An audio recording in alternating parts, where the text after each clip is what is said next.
com saúde, agradecendo sempre a companhia de vocês, os nossos estudos, agradecendo a Deus por tantas oportunidades que Ele nos tem dado.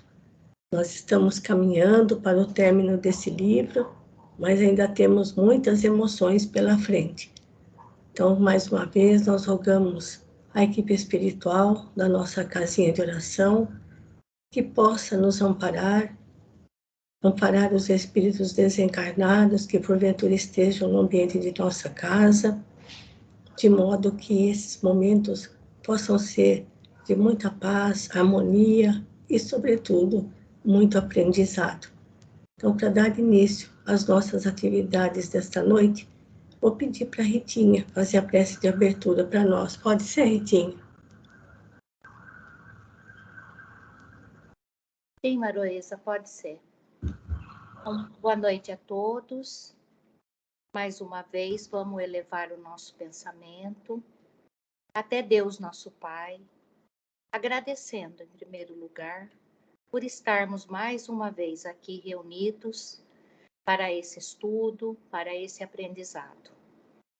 Que possamos ter o entendimento, a razão, o bom senso, para poder entender as lições, os seus ensinamentos, poder abstrair a essência desses ensinamentos e não ficar só conosco, mas que possamos colocá-los em prática, ajudando os demais que ainda estão na caminhada, às vezes um pouco atrás de nós. Então, que possamos ajudar a todos que estão junto de nós para podermos avançar cada dia mais na nossa elevação espiritual.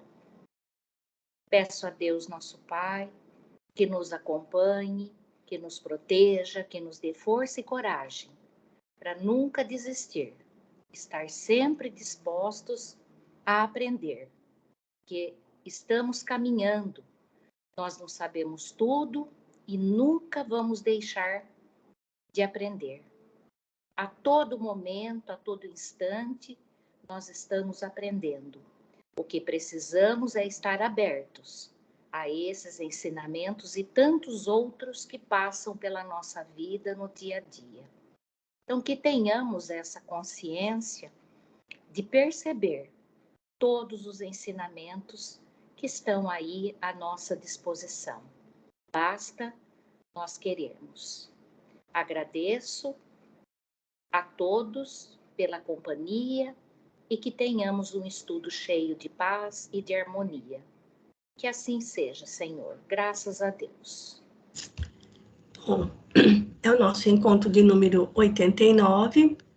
Então, vamos lá para o nosso texto. Estamos no último capítulo e paramos aqui, olha, no parágrafo de número 16. A situação era bastante complicada, porque o apóstolo João havia sido preso, Paulo estava na Espanha e o apóstolo Pedro se encontrava em Roma. Então, ele emitiu um mensageiro pedindo para que Paulo fosse para Roma e pudesse interceder junto às autoridades romanas em favor do apóstolo João.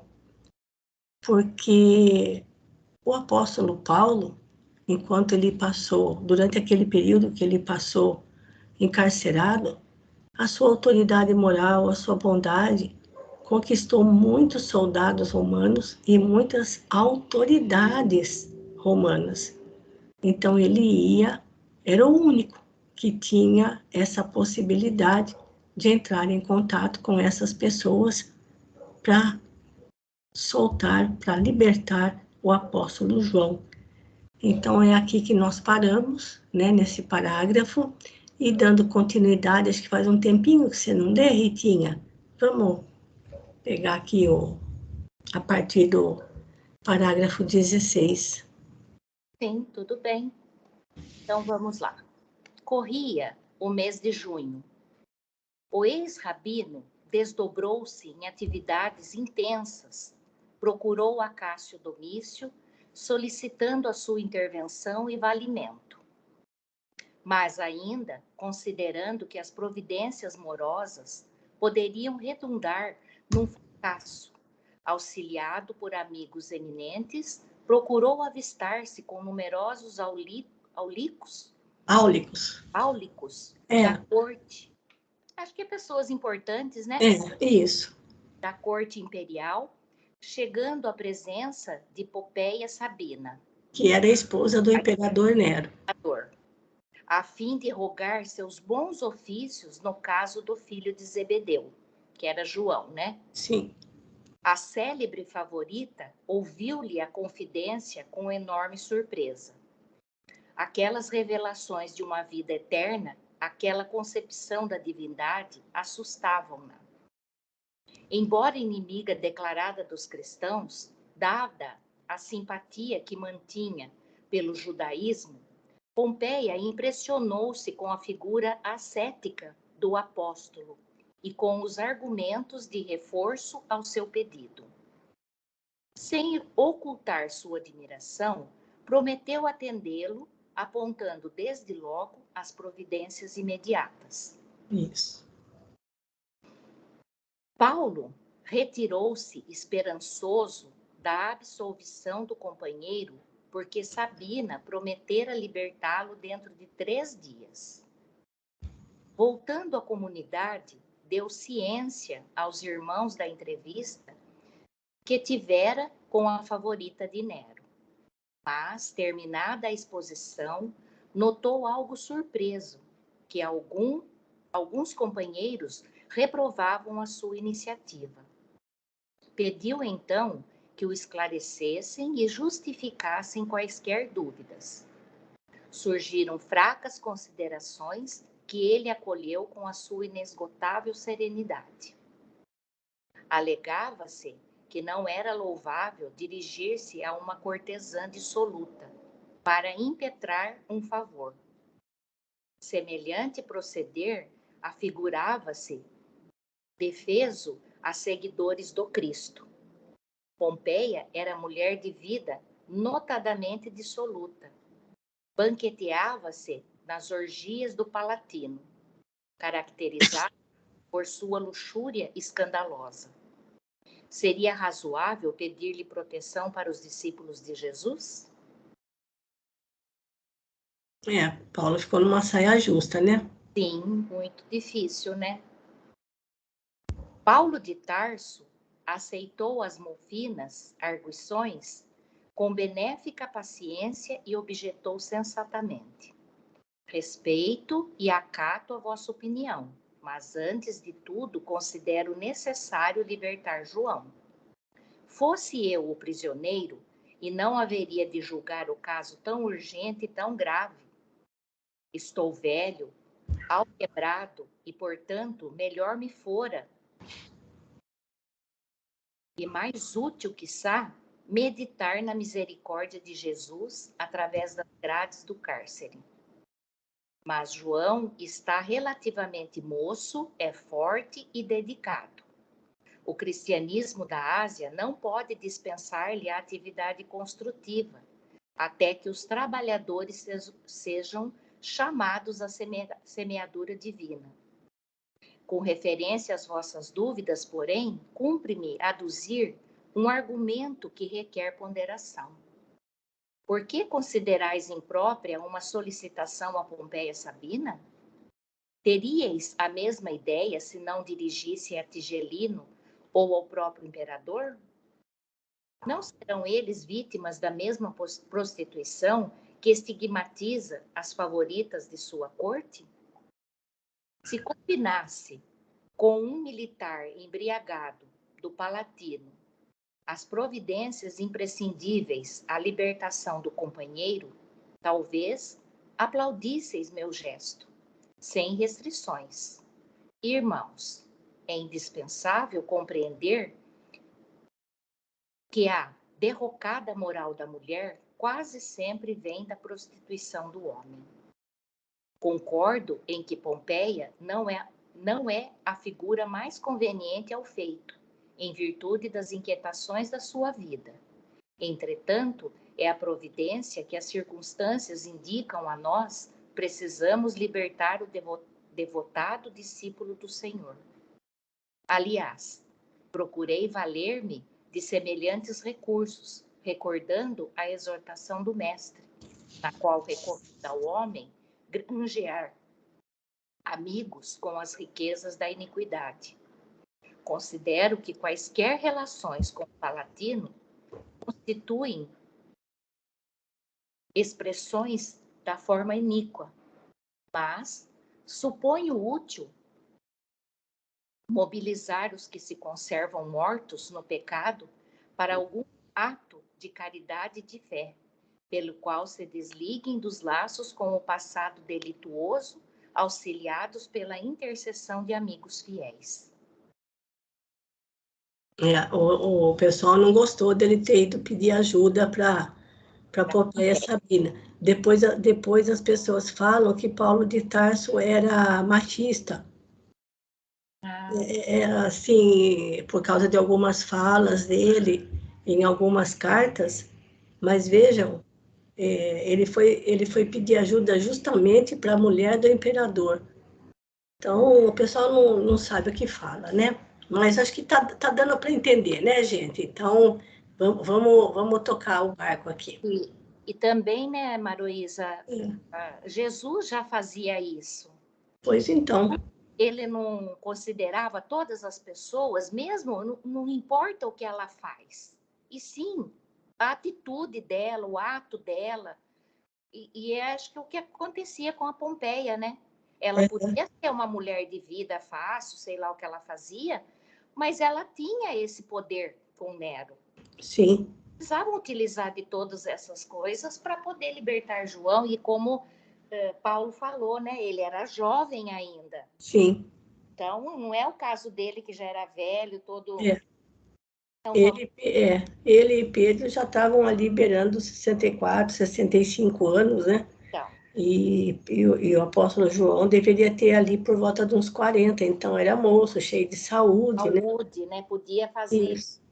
Propagar o evangelho muito mais tempo ainda, né? Sim. Então, vamos lá. A elucidação do apóstolo espalhou grande calma em todo o recinto. Em poucas palavras, Paulo de Tarso fizera ver aos companheiros transcendentes conclusões de ordem espiritual. A promessa não falhara. Em 3 dias, o filho de Zebedeu era restituído à liberdade. João estava abatidíssimo. Os maus tratos, a contemplação dos quadros terríveis do cárcere, a expectação angustiosa, haviam-lhe mergulhado o espírito em perplexidades dolorosas. Pedro regozijava-se, mas o ex-rabino, atento à atenção ambiente, sugeriu o regresso do apóstolo Galileu à Ásia, sem perda de tempo. A igreja de Éfeso esperava-o. Jerusalém devia contar com a sua colaboração desinteressada e amiga. João não teve tempo para muitas considerações, porque Paulo, como que possuído de amargos pressentimentos, foi ao porto de Óstia para predispor o seu embarque, aproveitando um navio napolitano prestes a largar para Mileto. Colhido pelas providências e imobilizado de resistir ao resoluto ex-rabino, o filho de Zebedeu embarcou em fins de junho de 64, enquanto os demais amigos permaneceriam em Roma para a boa batalha em prol do Evangelho. Isso. Mileto é uma ilha no mar, naquela parte do mar Egeu, pertence à Grécia, tá? Tá bom? Gente, outra coisa que a gente observa nessa passagem é o quanto o apóstolo Paulo era prático. Tinha que fazer, então pegava e já fazia. Então, assim, demonstra aqui para a gente não só a grande autoridade moral que ele tinha, mas a praticidade conforme a necessidade. Então, o apóstolo João não podia ficar muito lá em Roma, antes que alguém se arrependesse e fosse atrás dele outra vez. Então, mais do que depressa, Paulo tratou de despachar o apóstolo de volta para Éfeso, né? Então, destaca aí o senso de praticidade de Paulo em questões urgentes, como era essa da questão envolvendo a libertação de João Evangelista. Pode ir mais um pouquinho, Ritinha. Quanto mais sombrios os horizontes, mais coeso se tornava o grupo dos irmãos na fé em Cristo Jesus. Multiplicavam-se as reuniões nos cemitérios distantes e abandonados. Naqueles dias de sofrimento, as pregações pareciam mais belas.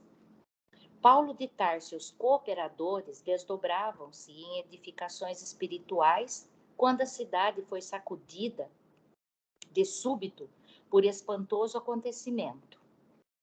Na manhã de 16 de julho de 64, irrompeu violento incêndio nas proximidades do Grande Circo, abrangendo toda a região do bairro localizado entre o Célio e o Palatino.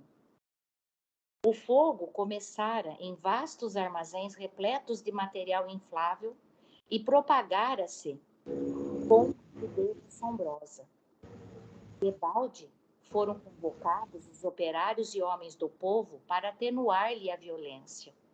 Em vão, a turba numerosa e compacta movimentou recursos para aliviar a situação. As labaredas subiam sempre, alastrando-se com furor, deixando montões de escombros e ruínas. Roma inteira acudia a ver o sinistro espetáculo. Empolgada pelas suas paixões ameaçadoras e terríveis. O povo, com prodigiosa rapidez, deu volta ao Palatino e invadiu o Velabro. Isso, eram regiões lá de Roma, certo, gente? Não vamos entrar agora nesses detalhes, porque assim a gente precisa ir firme aqui no nosso texto. Ou seja, lembrando que Roma é a cidade das 7 colinas, né? Então, o fogo se espalhou sem controle durante uma semana, como Emmanuel vai falar aqui. Pode continuar, Ritinha, mais um pouco. O primeiro dia findava-se com angustiosas perspectivas. O firmamento cobria-se de fumo espesso, iluminando-se grande parte das colinas com o clarão odioso do incêndio terrível. As elegantes construções do Aventino e do Célio pareciam árvores secas de floresta em chama. Acentuara-se a desolação das vítimas da enorme catástrofe. Tudo ardia nas adjacências do fórum. Começou o êxodo com infinitas dificuldades. As portas da cidade congestionavam-se de pessoas tomadas de profundo terror. Animais esvaporidos corriam ao longo das vias públicas, como acossados por perseguidores invisíveis. Prédios antigos, de sólida construção, ruíam, com sinistro estrondo. Todos os habitantes de Roma desejavam distanciar-se da zona comburente. Ninguém mais se atrevia a atacar a fogueira indômita. Isso. Faltam 10 para as 8, então mais um trechinho, Ritinha. O segundo dia apresentou-se com o mesmo espetáculo inesquecível. Os populares desistiram de salvar alguma coisa. Contentavam-se em poder enterrar os mortos sem conta, encontrados nos locais de possível acesso. Dezenas de pessoas percorriam as ruas engargalhadas de horrível acento. A loucura generalizava-se entre as criaturas mais impressionáveis. Macas improvisadas conduziam feridos sem destino certo. Longas procissões invadiam os santuários para salvar as suntuosas imagens dos deuses. Milhares de mulheres acompanhavam a figura impassível dos numes tutelares, em dolorosas súplicas, fazendo votos de penosos sacrifícios em vozes estentóricas. Homens piedosos apanhavam no remoinho das multidões, estonteadas as crianças massacradas ou apenas feridas. Toda a zona de acesso à Via Ápia, em direção de Alba Longa, estava entupida de retirantes apressados e desiludidos. Centenas de mães gritavam pelos filhinhos desaparecidos e, não raro, tomavam-se providências à pressa para socorrer as que enlouqueciam. A população em peso desejava abandonar a cidade ao mesmo tempo. A situação tornara-se perigosa. A turba amotinada atacava as liteiras dos patrícios. Somente os cavaleiros desassombrados conseguiam romper a mole humana, provocando novas blasfêmias e lamentações. Mole é a massa, né? Um grande contingente de pessoas, né? Então, a situação... Era bem difícil. Era difícil. Estava bem difícil. Eles começavam a colher os frutos de todas as atrocidades que eles já... Para alguns, né? Para alguns, sim, né? Para alguns começava aí, mas o horror não vai terminar aí, não. Tem mais coisas pela frente ainda. Ritinha, eu vou passar para outra pessoa, assim se descansa um pouquinho, certo? Agradeço a sua leitura. E se alguém quiser fazer algum comentário. Bem,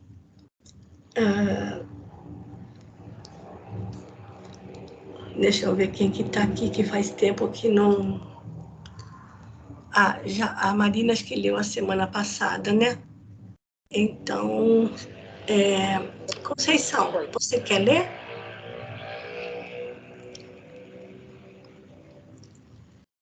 Boa noite, Malu. Boa noite. Espera aí que eu... Boa noite. Pode continuar. O fogo já havia devorado quase totalmente os palacetes nobres e preciosos das Carinas e continuava destroçando os bairros romanos, entre os vales e as colinas, nos quais a população era muito densa. Durante uma semana, dia e noite, lavrou o fogo destruidor, espalhando desolações e ruínas. Das 14 circunscrições em que a dividia a metrópole imperial, apenas 4 ficaram incólumes. 3 eram uma aluvião de escombros fumegantes, e as outras 7 conservavam tão só alguns vestígios dos edifícios mais preciosos. O imperador estava em ânsia quando irrompeu a fogueira por ele mesmo idealizada, pois a verdade é que, desejoso de edificar uma cidade nova, com os imensos recursos financeiros que chegavam das províncias tributárias, projetaram um incêndio famoso, assim vencendo a oposição do povo, que não desejava a transferência dos santuários. Além dessa medida de ordem urbanística, o filho de Agripina caracterizava-se em tudo pela sua originalidade satânica. Presumindo-se genial artista, não passava de monstruoso espião, assinalando a sua passagem pela vida pública com crimes indeléveis e odiosos. Não seria interessante apresentar ao mundo uma Roma em chamas? Nenhum espetáculo a seus olhos seria inesquecível como esse. Depois das cinzas mortas, reedificaria os bairros destruídos. Seria generoso para com as vítimas da imensa catástrofe. como administrador magnânimo e amigo dos sofridos. Então, olha a personalidade dele, né? Nossa, que homem bom! Alimentando tais propósitos, combinou o atentado com os áulicos de sua maior confiança e intimidade, ausentando-se da cidade para não despertar suspeitas no espírito dos políticos mais honestos. Entretanto, não pudera prever ele próprio a extensão da espantosa calamidade. O incêndio tomara proporções indesejáveis. Seus conselheiros menos dignos não puderam pressentir a amplitude do desastre. Arrancado à pressa dos seus prazeres criminosos, o imperador chegou a tempo de observar o último dia de fogo, verificando o caráter da medida odiosa. Dirigindo-se a um dos pontos mais elevados, contemplou um montão de ruínas e sentiu a gravidade da situação. O extermínio da propriedade particular atingira proporções quase infinitas. Não se pudera prever tão dolorosas consequências. Reconhecendo a irritação justa do povo, Nero procurou falar em público, esboçando algumas lágrimas na sua profunda capacidade de dissimulação, com certeza. Prometeu auxiliar a restauração das casas particulares.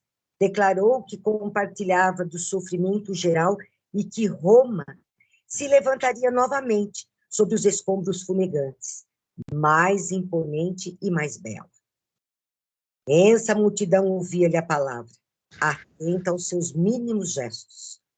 O imperador, na sua mímica teatral, assumia atitudes comovedoras. Referia-se aos santuários pedidos, debulhado em pranto. Invocava a proteção dos deuses, a cada frase de maior efeito. A turba sensibilizara-se. Jamais o César se mostrara tão paternalmente comovido. Não seria razoável duvidar das suas promessas e observações. Em dado instante, a sua palavra vibrou, mais patética e expressiva. Comprometia-se solenemente com o povo a punir inexoravelmente os responsáveis. Procuraria os incendiários, vingaria a desgraça romana sem piedade. Rogava mesmo a todos os habitantes da cidade cooperarem com ele, procurando e denunciando os culpados. Nesse ínterim, quando o verbo imperial se tornara mais significativo, notou-se que a massa popular se agitava estranhamente. Maioria esmagadora emanava-se agora num grito terrível. Cristãos, as feras, as feras. Ou seja, jogaram a culpa nos cristãos. Exatamente. Aí o horror Meu Deus. tomou conta, né? Com certeza. E ele bem assim, bem frio, na verdade, né? É. Quer dizer, derramando as lágrimas, como se diz o termo de crocodilo, Uhum. e assim, deixando que os cristãos, mesmo coitados, levassem merecer para que ele pudesse demonstrar o como ele era bom, né? O quanto ele achava que ele ainda ia erguer Roma, né? Então, É isso. pois é. O filho de Agripina encontrara a solução que procurava. Ele que procurava em vão, no espírito superexcitado, as novas vítimas das suas maquinações execrandas, às quais pudesse atribuir a culpa dos sucessos lamentáveis. Viu no brado ameaçador da turba uma resposta às próprias cogitações sinistras. Nero conhecia o ódio que o vulgo votava aos seguidores humildes do Nazareno. Os discípulos do Evangelho mantinham-se alheios e superiores aos costumes dissolutos e brutais da época. Não frequentavam os circos, afastavam-se dos templos pagãos, não se prosternavam diante dos ídolos, nem aplaudiam as tradições políticas do império. Além disso, pregavam ensinamentos estranhos que pareciam aguardar um novo reino. O grande histrião do Palatino sentiu uma onda de alegria invadir-lhe os olhos míopes e congestos. A escolha do povo romano não poderia ser melhor.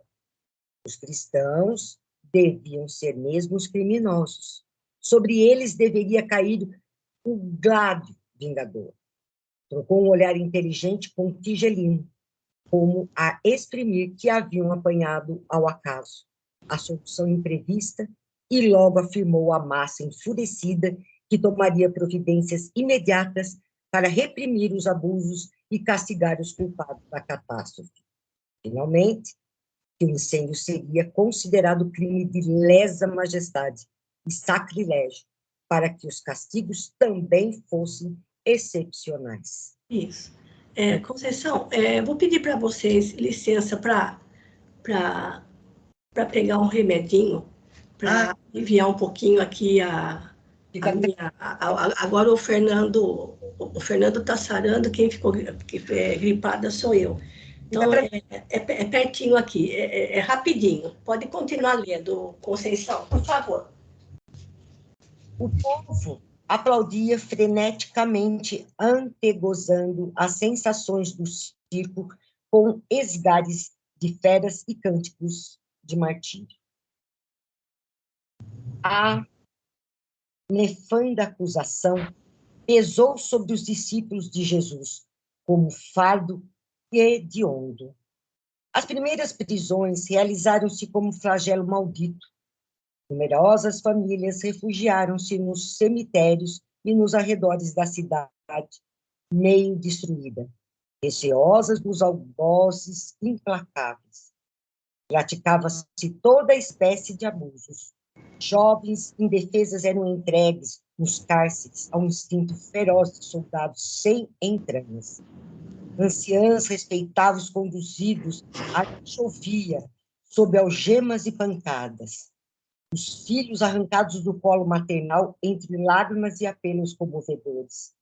Tempestade sinistra caíra sobre os seguidores do crucificado, que se submetiam a punições injustas de olhos postos no céu. De nada valeram para Nero as ponderações dos patrícios ilustres que ainda cultivavam as tradições de prudência e honestidade. Quanto se aproximavam da autoridade imperial com a valiosa contribuição de alvitres justos, eram declarados suspeitos, agravando a situação. Filho de Agripina e seus áulicos imediatos deliberaram que se oferecesse ao povo o primeiro espetáculo no princípio de agosto de 64, como positiva demonstração das providências oficiais contra os supostos autores do nefando atentado. As demais vítimas, isto é, todos os prisioneiros que chegassem ao cárcere depois da festa inicial, serviriam de ornamento aos futuros regozijos, à medida que a cidade pudesse recompor-se com as novas construções em perspectiva. Para isso, determinara-se a reedificação imediata do grande circo. Antes de atender às próprias necessidades da corte, o imperador desejava as simpatias do povo ignorante e sofredor, alimentando o que pudesse satisfazer seus estranhos caprichos. Isso. Boa. A primeira carnificina, destinada a distrair o ânimo popular, foi levada a efeito em jardins imensos, na parte que permanecera imune da destruição. Dentre orgias indecorosas de que participaram a plebe e a grande fração do patriciado, que se entregara à dissolução e ao desregramento. A festividade prolongou-se por noites sucessivas, sob a claridade de esplêndida iluminação, o ritmo harmonioso de numerosas orquestras que inundavam o ar de melodias enternecedoras. Os lagos artificiais deslizavam barcos graciosos, artisticamente iluminados. O seio da paisagem favorecida pelas sombras da noite, que as rochas poderosas não conseguiam afastar de todo, rebastava-se a devassidão em jogo franco. Ao lado das expressões festivas, enfileiravam-se as do martírio dos pobres condenados. Os cristãos eram entregues ao povo para o castigo que ele julgasse mais justo.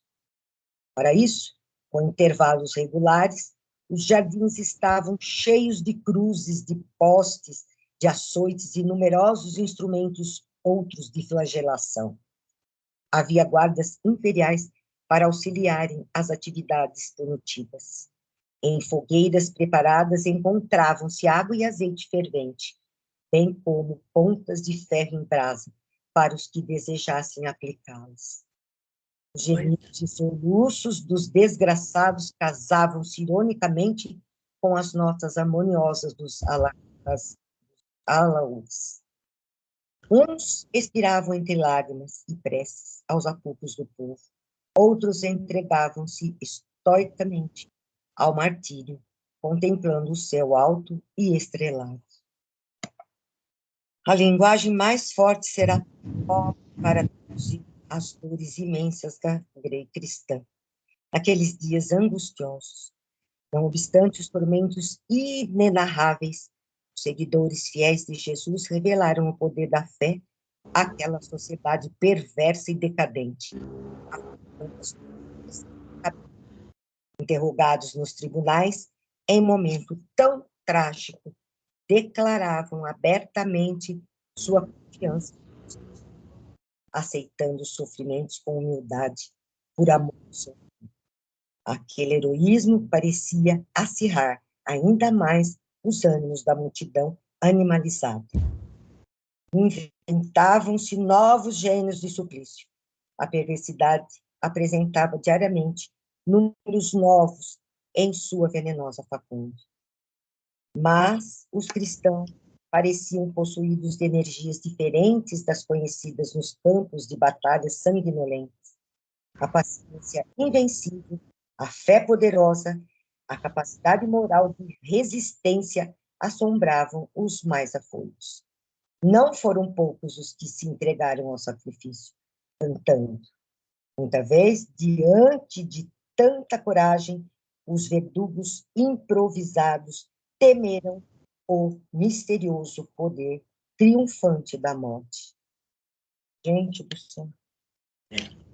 Emmanuel fez questão de colocar, descrevendo detalhadamente o que aconteceu com os cristãos naquela época, para lembrar para a gente, né, com quantos sacrifícios a mensagem de Jesus foi espalhada por esses irmãos, né? Não dá nem para imaginar muito, né? Assim, não dá, a gente fica pensando, faz até mal para a gente. Exatamente. Por isso que eu não estou parando, certo, gente? Vamos fazendo a leitura aqui, porque para a gente não ficar formando... É bem pesado. Imagens, Terminada a chacina de agosto, com grande entusiasmo popular, continuou a perseguição sem tréguas, para que não faltasse o contingente de vítimas nos espetáculos periódicos oferecidos ao povo em regozijo pela reconstrução da cidade. Diante das torturas e da carnificina, o coração de Paulo de Tarso sangrava de dor. A tormenta operava confusão em todos os setores. Os cristãos do Oriente, em sua maioria, trabalhavam por desertar do campo da luta, forçados por circunstâncias imperiosas da vida particular. O velho apóstolo, entretanto, unindo-se a Pedro, reprovava essa atitude. À exceção de Lucas, todos os cooperadores diretos, conhecidos desde a Ásia, haviam regressado. O ex-tecelão, todavia, fazendo causa comum com os desamparados,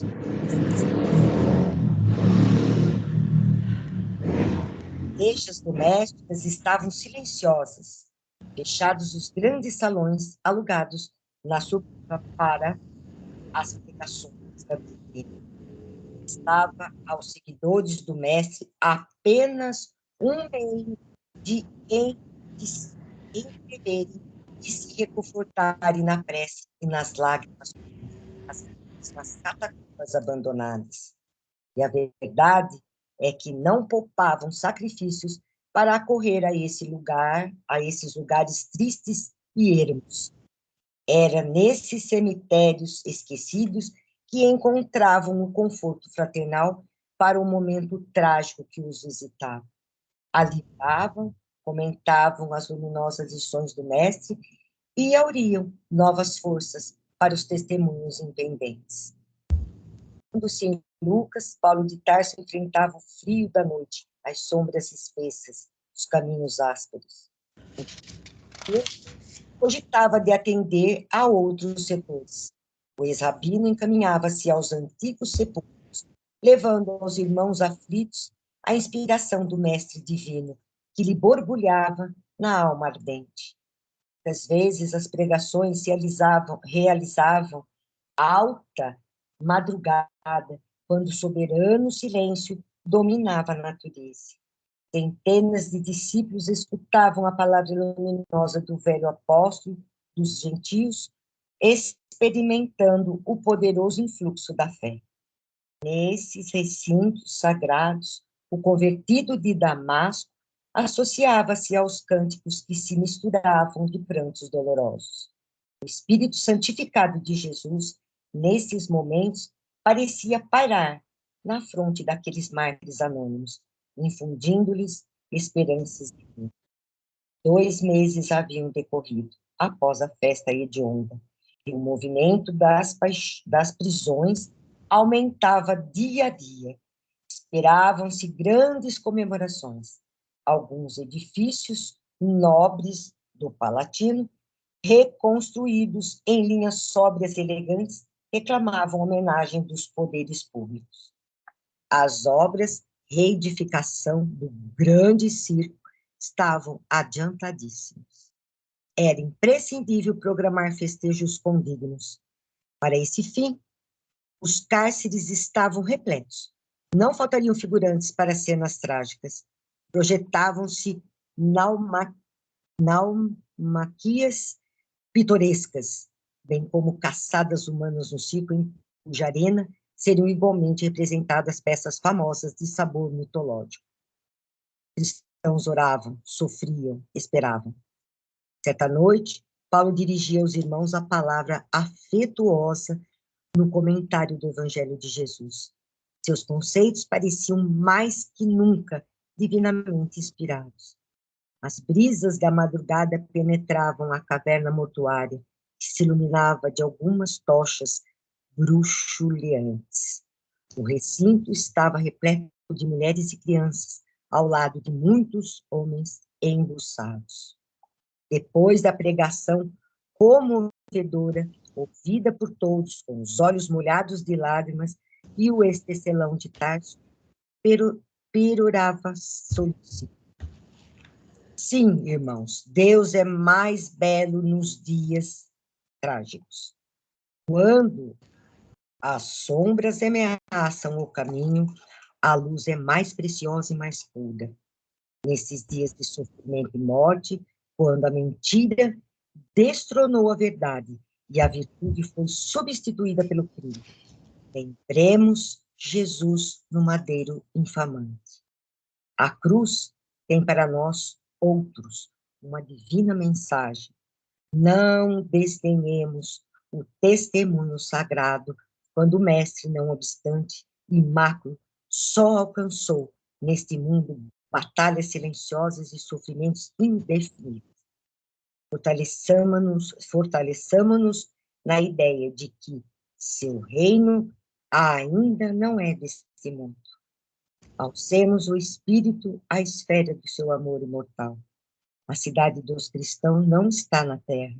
Ela não poderia ser a Jerusalém que crucificou o enviado divino, nem a Roma que se compraz em derramar o sangue dos mártires. Neste mundo, estamos em uma frente de combate incruento, trabalhando pelo triunfo eterno da paz do Senhor. Não esperemos, portanto, repousar no lugar do trabalho e dos testemunhos vivos, da cidade indestrutível da nossa fé. Jesus nos contempla e balsamiza o coração. Caminhemos ao seu encontro por intermédio dos suplícios e das perplexidades dolorosas. Ele ascendeu ao Pai do cimo do Calvário. Nós lhe seguiremos as pegadas, assim, com humildade, os sofrimentos que, por seu amor, nos forem reservados. Bob Story. Tem só um trechinho. Termina, Malu? Vamos fazer o seguinte, Conceição. Que esse é o último capítulo. Então, a gente já andamos bastante hoje.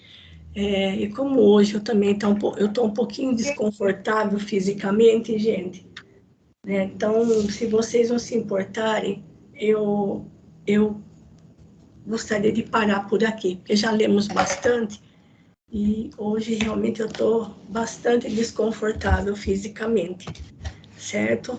Então, agradeço a compreensão de vocês, agradeço a sua leitura, Conceição, a Ritinha, e vamos devagarzinho, porque já lemos bastante, tá bom? Eu vou voltar lá na página do Skype e eu vou pedir para você mesma, Conceição, terminar para a gente, por favor. Então, vamos mais uma vez agradecer a Deus, a Jesus, aos nossos amigos espirituais, que nos ajudem a compreender bem tudo isso que se passou, a termos em nosso coração que, embora com todas essa leitura, às vezes nos entristece, mas também nos dá exemplo de força, de muita fé, como os nossos irmãos lá atrás tinham. Que a gente possa tirar isso como exemplo para a vida da gente, que tão pouco nos dias de hoje nos é pedido, que possamos continuar firmes e fortes no estudo, aprendendo cada vez mais e podendo cada vez mais seguir em frente no caminho de Jesus, para o nosso caminho de luz e de paz junto a Deus. Peço a Deus que dê a todos nós uma noite de sono tranquila, reparadora, que Jesus nos proteja e proteja você, Malô, que você amanhã levante melhor, que Jesus te guarde durante esta noite, que fique melhor até amanhã. Para todos nós, Conceição, obrigada, viu? Agradeço, então, a companhia de vocês mais uma vez, desejando a todos uma ótima noite, um bom descanso e até sexta, se Deus quiser, na nossa roda de leituras. Um grande abraço, fiquem com Deus.